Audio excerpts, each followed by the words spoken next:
కాంగ్రెస్ ప్రభుత్వంలో జంతువులు సామాన్య మానవులు బ్రతకలేని స్థితిలో ఉన్నారు. హైదరాబాద్ సెంట్రల్ యూనివర్సిటీ భూములను కాపాడుకోవడం కోసం ఎన్ని ఉద్యమాలైనా చేస్తాం. కాంగ్రెస్ ప్రభుత్వం రాష్ట్రాన్ని పరిపాలించడంలో విఫలమైంది. కాంగ్రెస్ ప్రభుత్వంలో సాధు జంతువులు సామాన్య మానవులు బతకలేని స్థితిలో ఉన్నాయని బీజేవైఎం జిల్లా అధ్యక్షులు రాష్ట్రంలో ప్రతి ఒక్కరూ చూపు హైదరాబాద్ సెంట్రల్ యూనివర్సిటీలో జరుగుతున్న అన్యాయం వైపేనని ఓవైపు విద్యార్థి సంఘాలు అలాగే ప్రతిపక్ష నేతలు యూనివర్సిటీలో జరుగుతున్న అన్యాయాన్ని ప్రశ్నిస్తే రేవంత్ రెడ్డి సర్కార్ నిమ్మకు నీరెత్తినట్లు వ్యవహరిస్తున్న తీరును ప్రజలందరూ గమనిస్తున్నారని హైదరాబాద్ సెంట్రల్ యూనివర్సిటీ విద్యార్థులపైన రేవంత్ రెడ్డి ప్రభుత్వం లాఠీ చార్జ్ చేయడాన్ని మరియు నిన్న జరిగిన చెలో హెచ్సియు కార్యక్రమంలో బీజేవై నాయకుల పట్ల పోలీసులు ప్రవర్తన విధానాన్ని భారతీయ జనతా పార్టీ యువమోర్చా వ్యతిరేకించడం జరుగుతోంది.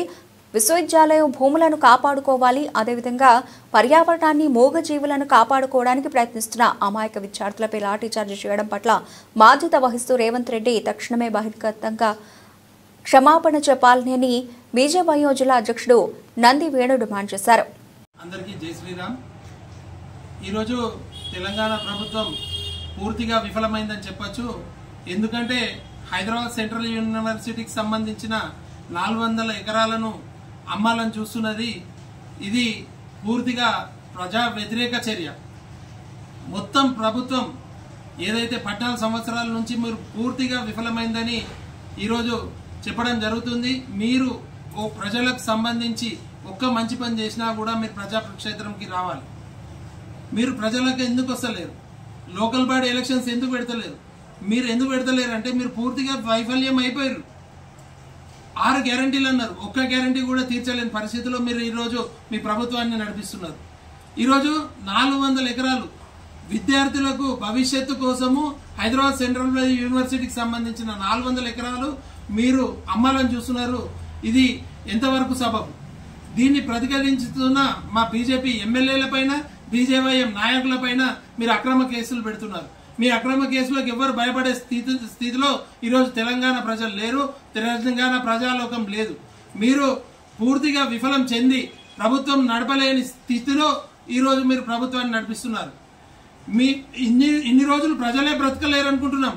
ఇప్పుడు మన 400 ఎకరాల్లో ఉన్న మన జంతువులు కానీ పక్షులు కానీ మీరు అవిటిని కూడా బతకలేని స్టేజ్లోకి మీరు తీసుకురావడం జరిగింది. మీకు చేత కాకపోతే గౌరవంగా తప్పుకోవాలి. అంతేగాని మీరు విద్యార్థులతో పెట్టుకున్న ఏ ప్రభుత్వం కూడా నిలబడ్డ దాఖలాలు మన లేవు.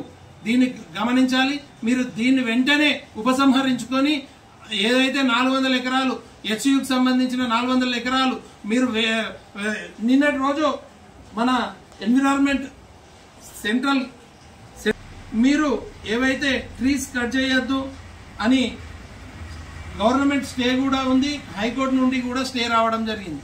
అట్లయినా కూడా మీరు అక్కడ పనులు ఆపుతలేరు.